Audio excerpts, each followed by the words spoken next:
Okay, here we are for our next activity, which is a video called Learning to Protect Biodiversity.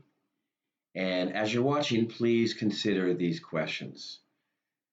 I want you to think about, and then we'll be doing some writing on what is biodiversity? What is the primary cause of biodiversity loss? In other words, what decreases biodiversity? What causes an ecosystem to have less biodiversity?